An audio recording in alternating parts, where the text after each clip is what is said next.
The government is very proud of the fact that we have cut our CO2 emissions more than any other country in the world. They're down by almost 50% since 1990. In fact, some claim that our CO2 emissions are now the lowest they've been since the late industrial revolution. But of course, all of that has come at a massive cost. We've lost huge chunks of our manufacturing industry, and effectively what we've done is we've exported the CO2 emissions to other countries who manufacture goods they now sell to us. But the other side of the equation, of course, is energy. So we wake up today to the news that the government is going to need to build a significant number of new gas-fired power stations. Otherwise, our reliance on wind and solar could mean the lights going out. Well, who knew? I wonder, have you ever heard that before on this programme? Well, I tell you what, if you've seen me chatting with Clive Moffat, former government energy advisor on energy security, you'd have heard it a dozen times.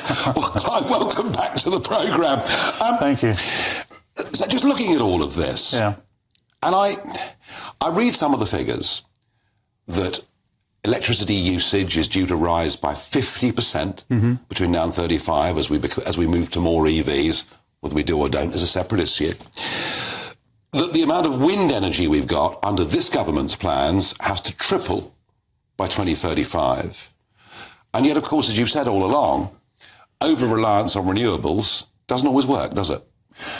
No, it doesn't. I think today's announcement is long overdue and is a recognition, finally, that natural gas has a critical role to play in the provision of both heat and power in the foreseeable future.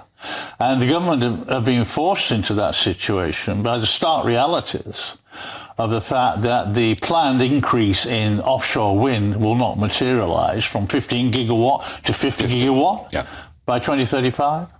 And that the nuclear provision of power, which is 15%, will decline to 6% as the retirement of the existing fleet goes underway, and that Hinkley will be delayed even further if it ever happens. That's the point, isn't it? Even if we say, right, that's it, we're going nuclear, we're really going to do it, by 2035, none of this would be on stream, would it? No. I think it's becoming increasingly apparent to government that that target, the minister was at pains today to say this hasn't distracted us from our net zero target, but reality it has. It means it is, in effect, a cancellation of the intention to decarbonise the electricity system by 2035, and that it is not possible. It's neither feasible nor is it affordable. Labour's target of 2030... I was going to come to that. So Labour are promising to decarbonise the electricity market by 2030. Yeah. Is that simply impossible?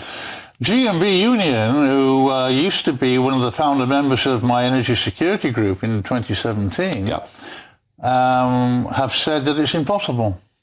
And there is a distinct difference of opinion within the Labour Party about what exactly can be done by 2030 and what can't be done. We are short of detail, Nigel. We're short of detail, but here's the funny thing, Clive. You know, we have two parties, one in government, one in opposition. At least that's what we used to call it. One 20-odd points ahead in the polls and looking likely to win the next election. And yet, actually, other than the timelines of 2030 or 2035, you correct me if I'm wrong, please, but it seems to me their stance is almost identical. Yes. That I can't see at the moment, and I've been heavily involved in it in the last, certainly in the last 3 months. I've written briefing papers both for government and also for the Select Committee, which has both representatives from both sides. Yeah. And everybody in principle agrees with me that there's a case for actually investigating more closely whether there is feasibility and affordability associated with those targets.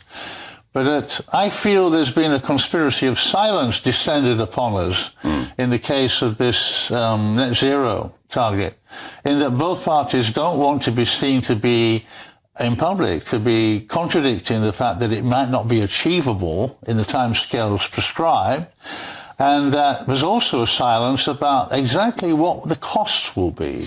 And who will pay those costs. Correct. Which ultimately always has to be the taxpayer, doesn't it? Yeah, and I think that we're talking here about the only way it can be funded I mean, the fact that Labour basically rescinded its objective to spend £28 billion on green technologies is a drop in the ocean, Nigel, compared to the actual cost of decarbonising the electricity system. And yet Labour maintained the latter target and gave up the first target. But very few of them in the main media picked up on the fact that they're still persisting with the idea they can achieve the 2030. And the Tories are basically saying that they can achieve the 2035. There is seriously three issues why this isn't going to happen. One, there will not be enough wind capacity. They can't get from 15 gig to 50 gig by 2035 or 2030. It's simply not going to happen. No. Even if you give them, as they did last week, give offshore developers an extra £1 billion. More subsidy. In contract payments, guarantee payments. Even if you did achieve that target of capacity for offshore wind, you've still got the intermittency problem.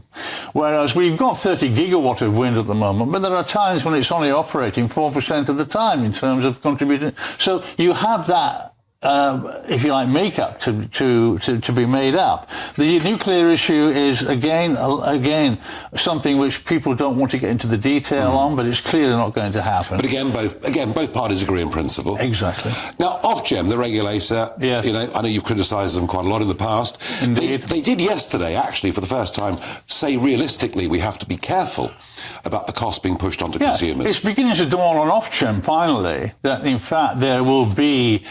It's interesting that the price of gas has fallen from £5 a therm in 2022 to 60p last week. And yet, Ofgem is saying we're going to have steady and probably firmer electricity prices. And you have to ask yourself, well, what's driving that concern? Well, there's two reasons. One is that the Ofgem have increasingly, since the embarrassment of losing consumers billions of pounds in bailouts for suppliers, has gone out of its way to ensure that suppliers' balance sheets are liquid. And so you've had compensation for delayed payments, non-payments. And now increasingly, in the last press release that came out, a realisation from Ofgem that electricity prices will rise. And the root cause of that is decarbonisation costs and the levies that will have to be increased, both in terms of standing charges to fund networks and also bill usage charges to fund the £1 billion I was referring to fund offshore wind. Clive Moffat, as ever, thank you for coming in. And folks, this is the point. We're not having a proper, full, honest debate on this vital issue. That's why I love Clive coming in. You can agree with Clive, disagree with Clive, but at least what we're doing here on GB News is trying to have a proper debate. And I'm absolutely certain that those targets of 2030 for Labour and 2035 for the Conservatives simply cannot be met.